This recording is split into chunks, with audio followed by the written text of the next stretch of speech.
ஒரு கப் துருவன தேங்காய், ஒரு கப் இட்லி மாவு. நாம் இப்போ ஆட்டின மாவாக இருந்தாலும் பரவாயில்ல, புளிச்ச மாவாக இருந்தாலும் பரவாயில்ல. இது வந்து டெய்லி இட்லி தோசைன்னு செய்கிறதுனால இப்போ இது மாதிரி செஞ்சு பார்க்கலாம். இது மாதிரி செஞ்சு கொடுத்தா எல்லோரும் விரும்பி சாப்பிடுவாங்க. இப்போ இதில் போட்டு மிக்சி ஜாரில் போட்டு இதை அடித்து எடுத்துக்கலாம். 1.5 கப்பு தண்ணி விட்டு, இதில் தேங்காய் பால் நமக்கு வந்து 1.5 கப்பு வேணும். எந்த கப்பில் தேங்காய் எடுக்கிறோமோ அதே கப்பில் 1.5 கப்பு நமக்கு தேங்காய் பால் வேணும். அதனால் இதில் 1.5 கப்பு தண்ணி ஊற்றி இப்போ மிக்சியில் அடித்து எடுத்துகிட்டு வந்துடலாம். இப்போ 1 கப்பு தண்ணி ஊற்றிருக்கிறேன். அடித்து எடுத்துட்டு கொஞ்சம் மஞ்சள் பின்னாடி இன்னும் 1/2 கப்பு தண்ணி ஊற்றி அடித்து எடுத்துக்கலாம். இதே மறந்துட்டேன், 3 ஏலக்காய் போட்டு அடிச்சுக்கலாம்.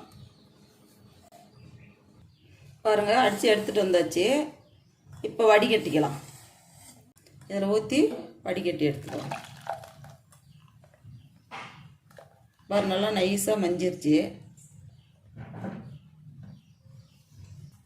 இப்படியே அழுத்தி எடுத்துக்கலாம்.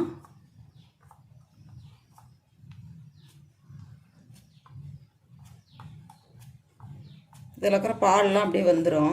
சக்கை தான் இருக்கும். பாருங்கள், 1.5 கப்பு நம்ம கேட்ட அளவு பால், தேங்காய் பால் நல்லா கெட்டியாக வந்துருச்சு. இந்த அளவுக்கு கெட்டியாக இருக்கணும் பால். நம்ம தண்ணி சேர்த்துக்காதீங்க. இப்படி கெட்டியாக இருந்தால் தான் டேஸ்ட்டாக இருக்கும். பாருங்கள், தேங்காய் பாலுக்கு 1/2 கப்பு நான் சர்க்கரை எடுத்துருக்கிறேன். 1 கப்பு தேங்காவுக்கு 1 கப்பு அரிசி மாவு. இதுக்கு 1/2 கப்பு சர்க்கரை போடலாம். போட்டு இதில் கலந்துக்கலாம். கொஞ்சம் நிறுத்தலாம். இனிப்பு ரொம்ப தேவைப்பட்டாக்கா போட்டுக்கோங்க, இல்லைன்னா நிறுத்திக்கலாம். நல்லா கலந்து விட்டுக்கலாம். சர்க்கரை இன்னும் கொஞ்சமாக சேர்த்துக்கலாம். கம்மியாக இருக்குது, சேர்த்துக்கலாம். நான் போடுறது கரெக்டாக இருக்கும். எக்ஸ்ட்ராவும் இருக்காது, கம்மியாகவும் இருக்காது. பாருங்கள், நல்லா கரைஞ்சி போச்சு. இதை எடுத்து வச்சிடலாம். நான் எடுத்து வச்சுருக்கிற 1 கப்பு மாவை வேறு பவுலில் மாற்றி கலந்துக்கலாம்.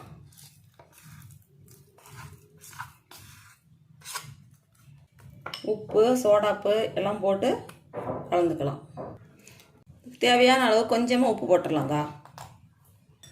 ஆப்ப சோடா கொஞ்சம் போட்டுடலாம்.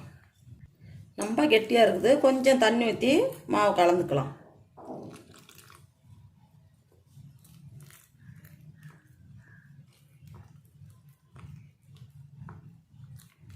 நான் புளிச்ச மாவு தான் எடுத்துருக்கிறேன். புளிச்ச மாவு, புளிக்காத மாவு, எந்த மாவு வேணால் போடலாம்.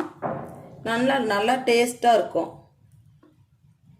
உங்களுக்கு எது தேவைப்படுதோ அதை எடுத்துக்கோங்க. புளிச்ச மாவு போட்டால் எண்ணெய் இருக்கும் அப்படின்னு நினைக்காதீங்க. அதெல்லாம் எதுவும் இருக்காது. பாருங்கள், இந்த பதத்தில் வரணும். ரொம்ப தண்ணி சேர்த்துக்கூடாதீங்க. உப்பு, ஆப்ப சோடா எல்லாம் போட்டு நல்லா கலந்து கொடுத்துக்கலாம். கலந்து கொடுத்துக்கிட்டு நம்ம எண்ணெயில் போட்டு பொரித்து எடுத்துக்கலாம். பாருங்கதா, இப்படி இருக்கணும் மாவு. ரொம்ப தண்ணி சேர்த்துக்கூடாதீங்க.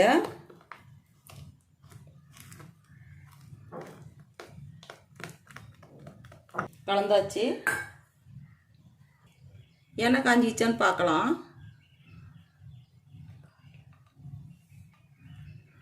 எண்ணெய் காஞ்சிச்சு. இப்படி சிம்மிலே வச்சு பொரித்து எடுத்துக்கலாம். அப்படி குட்டி குட்டியாக போட்டு பொரித்து ரொம்ப குட்டி குட்டியாக போடுங்க. பெருசாக போட்டால் ரொம்ப பெருசாக இருக்கும், வேகாமல் போயிடும். முடிஞ்ச வரையிலும் குட்டி குட்டியாக போட்டு எடுத்துக்கோங்க. பாருங்கள், போட்ட உடனே அதே இருந்தாலும் தனித்தனியாக பிரிஞ்சு ஓடுது. புசு புசுன்னு வெந்திருக்குது. எண்ணெய் இழுக்கணும்னா பயந்துக்காதீங்க, எண்ணெயெல்லாம் இழுக்காது. முடிஞ்ச வரையும் அடுப்பை சிம்மில் வச்சா பொரிச்சு எடுங்க. வேகாமல் போயிடும்லாம், கருகி போயிடும். அதிகமாக வச்சோமா வேகாமல் போயிடும். அப்படி குட்டி குட்டியாக விட்டுக்கோங்க. பச்சை மாவு போடுறோம், எண்ணெய் இழுத்து போடுவோம், அப்படிலாம் பயந்துக்கவே தேவையில்லை. பாருங்கள், அப்படியே எப்படியே உப்பி உப்பி வருது. குட்டியாக போட்டால் பெருசு பெருசாக வந்துடும்.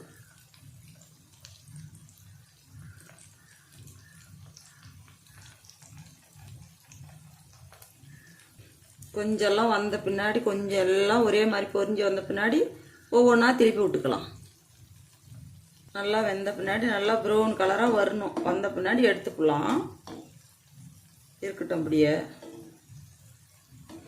பாருங்கள், அப்படியே கலர் மாறிக்கிட்டே வருது. இன்னும் நல்லா பொரிஞ்ச பின்னாடி எடுத்துக்கலாம். அப்பயே ஆட்டி எடுக்கிற மாவில் கூட இப்படி போட்டுக்கலாம்.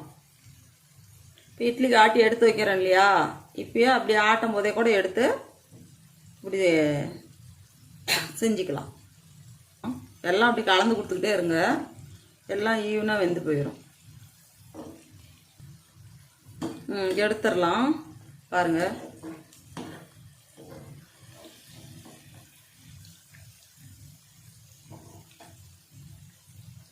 பாருங்கள் எப்படி வந்துருச்சு. எடுத்து ஒரு பேப்பரில் அப்படி எடுத்து போட்டுடலாம். ஒரு தட்டு வச்சு தட்டு மேலே ஒரு பேப்பர் வச்சு எடுத்து போட்டுடலாம். எண்ணெயெல்லாம் கொஞ்சம் இருந்தால் அப்படியே வடியும்.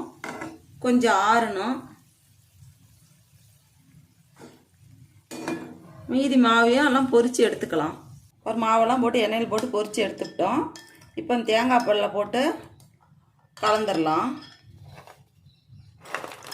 காலையில் டிஃபனாவோ மத்தியானத்துக்கோ எப்படி வேணால் செஞ்சு கொடுக்கலாம்.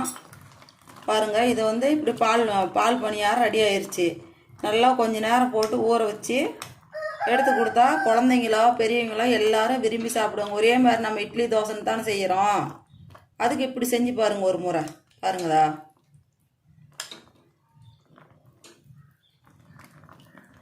பால் பணியாரம் ரெடி.